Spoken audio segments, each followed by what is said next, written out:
সময়টা তো এখন তার, তাই বন্ধু তুমি কাঁদছো। সময়টা যখন তোমার হবে বন্ধু, তখন কি হবে জানো? সে সে কাঁদতেও পারবে না। তুমি তো কাঁদতে পারছ, সে কাঁদার সময় কি ভাববে জানো? যে আমি এখন কাঁদছি, একদিন ওরে কাঁদাচ্ছিলাম। তখন সে কাঁদতেও লজ্জা পাবে বন্ধু। তুমি তো মন খুলে একটু কাঁদতে পারছ। তাই বন্ধু ভেঙে পড়ো না।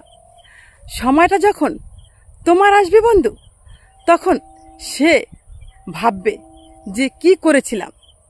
তাই সেই দিনের বন্ধু, সেই দিনের অপেক্ষা।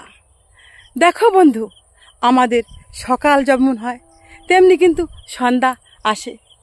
যেরকম সন্ধ্যা হয় আবার কিন্তু সকাল আসে। এইভাবেই কিন্তু আমাদের এই পৃথিবী চলে যাচ্ছে। এই প্রকৃতি কিন্তু আমাদের চালিয়ে নিচ্ছে। প্রকৃতি কিন্তু আছে, আর এই প্রকৃতি কিন্তু সব দেখছে। যত কুকর্ম সাক্ষীকে জানো এই প্রকৃতি।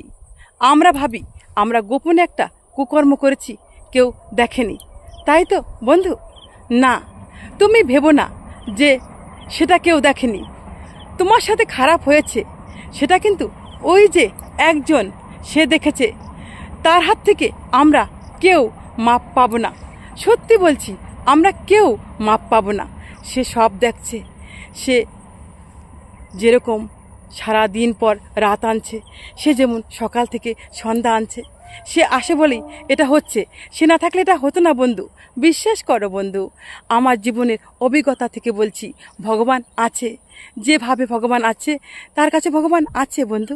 এত ভেঙে পড়ো না, ভেঙে পড়ার কোনো দরকার নেই। এখন তোমার সময়টা একটু খারাপ যাচ্ছে তো, তাই তুমি যখন হাঁটছো, তোমার পায়ের তলায় এসে কাঠ পিঁপড়েও এসে তোমাকে একটা কামড় দেবে। তো ভেবো না, ওটা তোমার সময়। এই সময়টা তোমাকে পার করতেই হবে। তো কি করতে হবে? যখন তোমার এই সময়টা আসবে, তখন তোমার একটাই শুধু তোমার হাতে আছে। সেটা হলো কি জানো? তুমি ভেঙে পড়লে চলবে না, তোমাকে মনটাকে শক্ত রাখতে হবে। এটাই তোমার কাজ, শুধু মনটাকে শক্ত রাখবে। আর ঈশ্বরের কাছে বলতে হবে, ঈশ্বর তুমি আমাকে যেরকম খারাপ সময় দিয়েছো, তোমার কাছে আমার একটাই অনুরোধ, তুমি যেন আমাকে ছেড়ে চলে যেও না। তুমি তো জানো গোবিন্দ, আমি কোনো অপরাধ করিনি, আমি কোনো অন্যায় করিনি। আমাকে এরা বিনা দোষে কষ্ট দিচ্ছে। তুমি তো সব জানো, সত্য মিথ্যা তুমি তো সব জানো গোবিন্দ। এটা বলে তুমি শুধু গোবিন্দর কাছে প্রার্থনা করো। তুমি কার কাছে প্রার্থনা করবে? গোবিন্দর কাছে। তুমি যার কাছে প্রার্থনা করো অন্য কারো কাছে, তারা তোমার দুঃখের কথা শুনে হাসবে, উপহাস করবে। কেউ তোমাকে হয়তো একটু ভালো মানুষ হলে একটু সান্ত্বনা দেবে, কিন্তু তোমাকে বিপদ থেকে বাঁচাবে কে জানো? সে ঈশ্বর। তাই সেই ঈশ্বরের কাছে মাথা সবসময় নত করে রাখো, আর তার কাছে সব বলো। খারাপ সময় এসেছে, ভালো সময় আসবেই আসবেই। যদি এই প্রকৃতি সত্যি হয়ে থাকে, তো বন্ধুরা আমার কথার মধ্যে যদি একটু ভুল ত্রুটি হয়, ক্ষমার চোখে দেখো।